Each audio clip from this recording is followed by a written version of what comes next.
क्या इंडिया बनेगा भारत? क्यों छिड़ी भारत नाम पर इतनी बड़ी राजनीति महाभारत? और क्या देश में दो टुकड़े में तोड़ देगा ये विवाद? दोस्तों, हर इंसान की सबसे बड़ी पहचान उसका नाम होता है। हमें कितना गुस्सा आता है जब कोई हमारा नाम बदलकर अलग अलग नाम से बुलाए, लेकिन ये तो हुई इंसान की बात। मगर जरा सोचिए, जब एक देश का नाम बदलकर उससे उसकी पहचान ही छीन ली जाए, उसके हजारों साल पुराने इतिहास को मिटाने की कोशिश की जाए, उसे ऐसा नाम दे दिया जाए जिससे उसकी असली पहचान ही छिप जाए, और सबसे बड़ी बात, उस देश के आजाद होने के 75 साल बाद भी सत्ता पर कुर्सियों पर बैठे नेताओं का कोई फर्क ना पड़े। लेकिन जब किसी तरह से 75 साल बाद जब देश का उसकी पहचान दिलाने का मुद्दा उठता है, तो उसे भी राजनीतिक मुद्दा बना दिया गया। या फिर यूं ही कहे कि अभी तक तो हमारे देश में सिर्फ सड़कों, रेलवे स्टेशन वगैरह का नाम बदल दिया जा रहा था। इस बार किसी शहर या सड़क का नहीं, बल्कि देश का नाम बदलने की बात की जा रही है। ऐसे ही कुछ चल रहा है हमारे देश भारत और इंडिया में, और इस विवाद में जनता को इतना भ्रमित कर दिया है कि हम खुद ही नहीं समझ पा रहे हैं कि आखिर अपने देश के नाम किस नाम से पुकारे।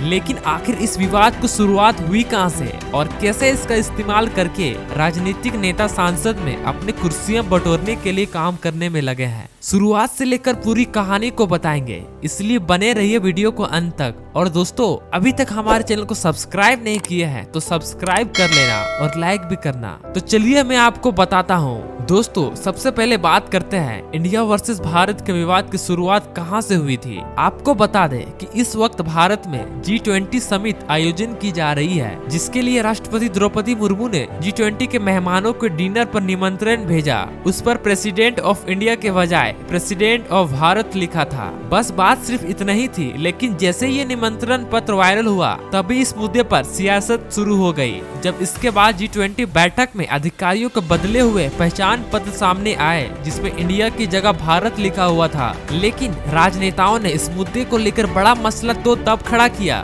जब तीसरी तस्वीर सामने आए, जब 7 सितंबर को इंडोनेशिया में होने वाले एशियन समिट के फंक्शन नोट में पीएम मोदी ने नाम के साथ प्राइम मिनिस्टर ऑफ भारत लिख दिया था। तब से लेकर विपक्षी आरोप लगा रही है कि इंडिया एलियंस में पार्टी के गठबंधन से मोदी सरकार घबरा चुकी है, इसलिए इंडिया के बीच पड़ गई है और देश का नाम बदलना चाहती है। इसलिए दिल्ली के सीएम केजरीवाल ने तंज कसते हुए कहा कि अगर विपक्षी अपने गठबंधन का नाम भारत रख लेगा, तो क्या सरकार देश का नाम बीजेपी रख देगी? और इंडिया एलियंस वाले इस मुद्दे पर ऐसे विवाद बयान दे रहे हैं कि मानो आज ये इंडिया का कभी हिंदुस्तान कहा ही नहीं गया हो। शुरुआत से लेकर हमारे देश का नाम इंडिया ही है। दूसरी और बीजेपी के कुछ नेता भारत के पीछे जुड़े इतिहास की बात कर रहे हैं। ऐसे में हर तरफ इंडिया वर्सेस पाकिस्तान से ज्यादा इंडिया वर्सेस भारत के मुद्दे पर चर्चा होने लगी है। कुछ लोगों को ये कहना है कि नेताओं की यह हरकतें भारत के जनता के दो टुकड़े कर देंगे और इससे भारत के एकता पर बड़ी प्रभाव पड़ेगा। लेकिन कुछ देर के लिए हम इन राजनीतिक विवादों से बड़े होकर भारत नाम के इतिहास एक नजर डालते हैं। दोस्तों, भारत के इतिहास हजारों साल पुराना है और अलग अलग समय काल में हमारे देश का अलग अलग नामों से पुकारा जाता रहा है, जिनमें से भारतवर्ष, मेलहू,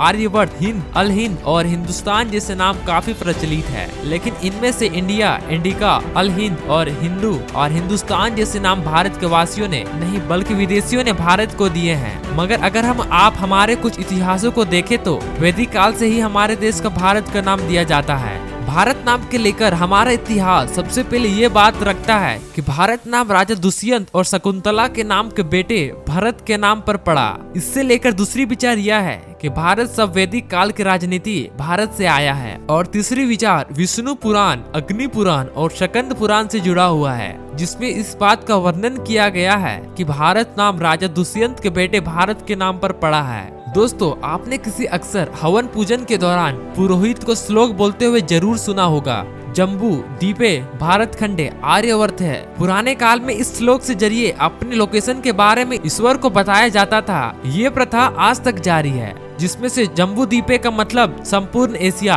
भारत खंडे शब्द Afghanistan, Pakistan, Hindustan, Nepal, Tibet, Bhutan, Myanmar, Sri Lanka, Maldives, Thailand, Indonesia, Malaysia, Cambodia, Vietnam, Laos तक भारत से जुड़ा हुआ है। वही आर्यवर्त का अर्थ है आर्यों का निवास स्थान। इस आर्य भूमि का विस्तार काबुल का कुंभ नदी से भारत की गंगा नदी तक था। इसके अलावा विष्णु पुराण में एक श्लोक है जिसे आप अपनी स्क्रीन पर देख सकते हो। इस श्लोक का अर्थ है समुद्र के और हिमाचल के दक्षिण में जो देश है उसके भारत तक उनके संतानों को भारतीय कहते हैं, जिससे हमें न सिर्फ हमारे देश का नाम बल्कि उनकी सीमाओं का अभी पता चला है। वही हिंदू धर्म के कई पुराने ग्रंथों में हमारे देश को भारत नाम से पुकारा गया है और इसकी कई अहमियत बताई गई है। तो दोस्तों, आपको अगर ये वीडियो अच्छी लगे तो please like share and subscribe करना। तो मिलते हैं नेक्स्ट वीडियो में।